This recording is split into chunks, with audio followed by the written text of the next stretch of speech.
Hi guys, last chapter, chapter 15, brief look at corporate taxation.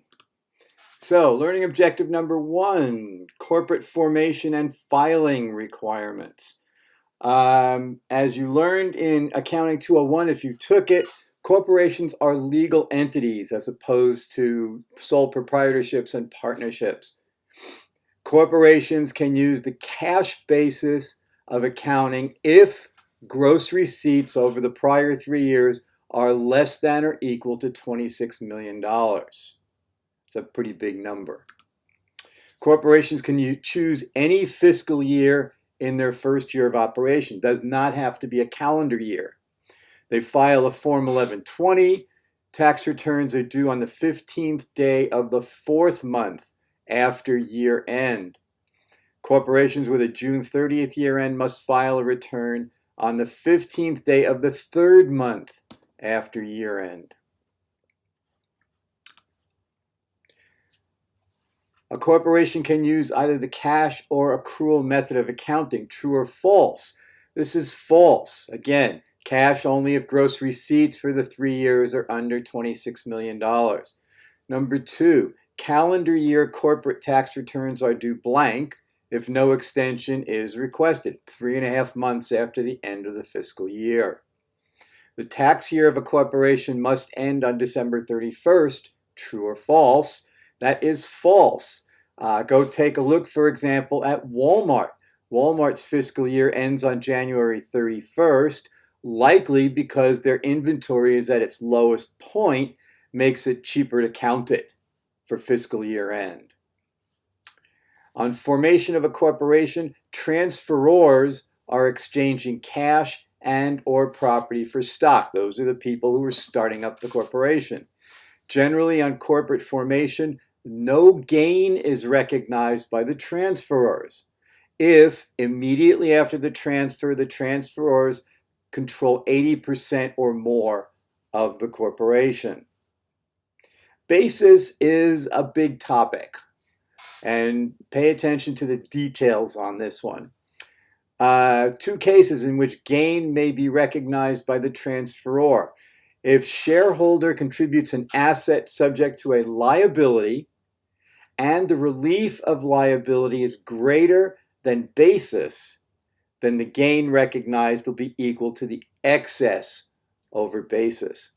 Number 2, cash or other property received, which would be boot, and I'm going to describe that in a second, triggers gain equal to the lesser of the boot received or the gain. Now, boot is cash or other property added to an exchange to make the value of the traded goods equal. Basis of the stock to the shareholder is equal to the basis of the property contributed, plus any gain recognized minus any boot received. Boot, of course, includes relief of liability. Unless the shareholder increases or decreases his or her proportionate ownership, outside basis generally doesn't change. Okay, basis concept check. When forming a corporation, if the transferors control at least 80% of the corporate entity, then the formation will generally be tax-free, yes or no? That's true. The basis to the corporation of property received is equal to the stockholder basis plus any gain recognized by the shareholder. Arturo contributed land with a fair value of $100,000 and basis of $40,000 to a newly formed corporation in exchange for 90% of the stock. Of course, Arturo's basis in the stock is the $40,000. Determination of taxable income generally follows the same rules we talked about for a trade or business in Chapter 6. And corporations, because they are separate legal entities, do not have AGI. Capital gains and losses are netted together. Capital losses, however, cannot be netted.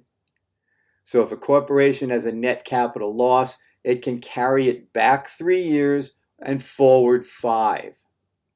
and it only offsets net capital gains. Net capital gains are included in income and are taxed at ordinary rates. Charitable contributions, limited to 10% of taxable income before charitable contributions, DRD, which we'll discuss in a little while, and carrybacks. Contribution amount for ordinary income property, such as inventory, is limited to basis. For 2020 only, the percentage limitation for cash contributions is increased from 10 to 25%. So here's your DRD and DRD.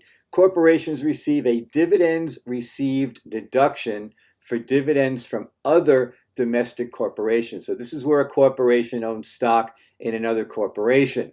DRD is designed to avoid triple taxation, where the dividend is first taxed at the affiliate, the corporation that has been invested in, then on income at the corporate level, then on the shareholder level. So DRD is 50% deductible if ownership is less than 20%.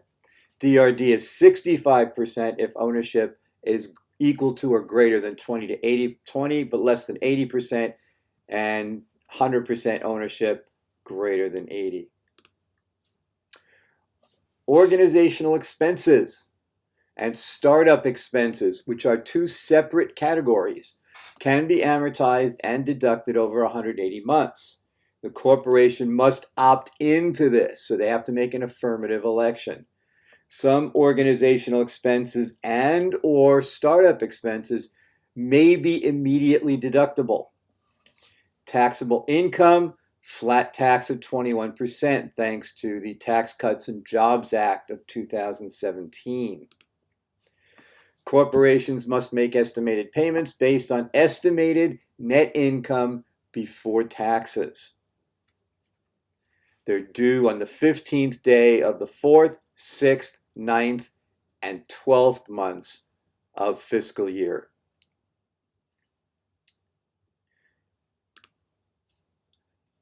Net operating losses generated in 2017 or earlier can be carried back 2 years and then carried forward 20. Can make an irrevocable affirmative election to waive the carryback period. Then we have separate rules for the NOLs generated in 2018, 19, and 20, and then NOLs generated in 2021 and forward. So you can see how over the last several years, there have been specific changes within each year. So we don't have a situation where, where the tax rate is X and it's always X. Things have been changing based on the legislation that's gone through Congress. Corporations follow the same tax rules for capital gains as do individuals. No, they don't. There is no preferential treatment of long-term capital gains for corporations. The tax liability of a corporation with taxable income of $520,000 is 21%, or $109,200. In 2019, a corporation reported taxable income of $390,000 before charitable contributions. The corporation made charitable contributions of $50,000. Its permitted deduction for charitable contributions in the current tax year is 10% of the $390,000, or $39,000. It did change in 2021. Organizational expenses are automatically deductible over 180 months. That's false. Limited to $5,000 and must be made in the first year of active business. Can be taken right away. Corporate net operating losses from 2017 carried back 2 years, forward 20. Now here's objective number 4. Transactions with shareholders. Corporations have earnings and profits. They're similar but not exactly identical to retained earnings. E&P is based on tax law. Retained earnings is based on financial accounting rules. Distributions of cash or property from E&P are dividends. They're taxable to the shareholders and not deductible by the corporation. Distributions in excess of E&P are non-taxable to the shareholder to the extent of shareholder basis in the stock. A capital gain to the extent of the distribution where it exceeds basis. So again, as I said before, it's really important to understand this idea of basis in the stock. The distribution of property with fair market value in excess of basis. The corporation reports a gain because they write up to the fair market value from the basis, and the amount of distribution to the shareholder is based on fair market value.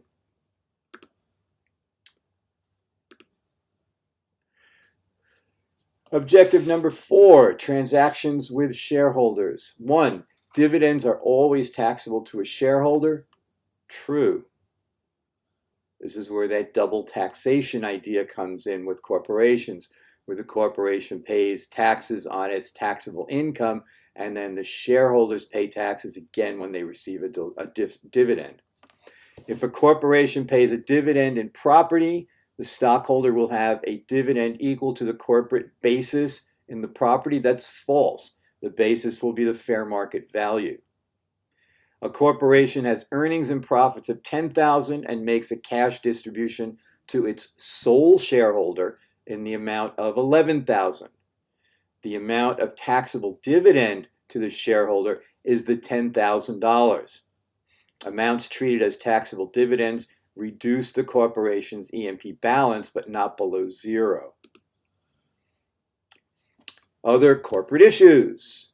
So, parent-subsidiary group. A common parent owns directly or indirectly at least 80% of one or more other corporations. They can elect to file a consolidated return, but that's irrevocable in the future. Brother and sister group, where 5 or fewer persons own 2 or more corporations. They must disclose to the IRS. This is one of those opt-in deals.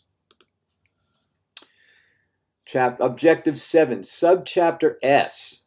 Subchapter S corporations are regular corporations that affirmatively elect to be taxed in a manner similar to a partnership. So Subchapter S gives you coverage as a corporation, a lot of the benefits of a corporation, but all the earnings and expenses go down to the members or the stockholders in the S Corp. They file an 1120S, and they must meet 4 tests. It must be a domestic corporation, 100 or fewer shareholders, have 1 class of stock, and have shareholders who are U.S. citizens or resident aliens. Sub-S corporations report taxable income and separately stated items. So it's similar to a partnership. Everything is flowing down. The Subchapter S does not pay tax because everything is flowing to the shareholders. Shareholder basis is determined similar to a partnership, except corporate debt does not affect shareholder basis. So the basis is increased by net income, separately stated positive items, loans from the shareholder to the corporation. Basis is decreased by obviously net losses, separately stated negative items, distributions from the corporation at fair market value. Basis cannot go below zero. If negative basis is implied, the amount is carried forward. Subchapter S distributions are not taxable to the shareholders because they're already paying taxes on the income.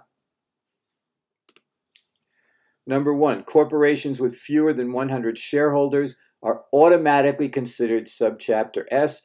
That's false. You have to elect it. A Subchapter S corporation is taxed in a manner similar to a partnership. This is true. Everything flows down to the shareholders. Subchapter S corporations file a Form 1120S. That is true. Number 4, Alyssa is a shareholder in a Subchapter S corporation and has a basis of $1,000 in her stock. The corporation gives her a $200 cash dividend. Is this dividend taxable? No, it's not taxable. She's already been taxed on the income and it's within her basis. 5. Similar to a partnership, shareholders of a Subchapter S corporation increase the basis of their stock by their share of corporate debts. That is false. And that takes care of Chapter 15, ladies and gentlemen. Again, I ask you, if you need to, give me a call, give me a text. I've been meeting with a lot of students the last couple of days.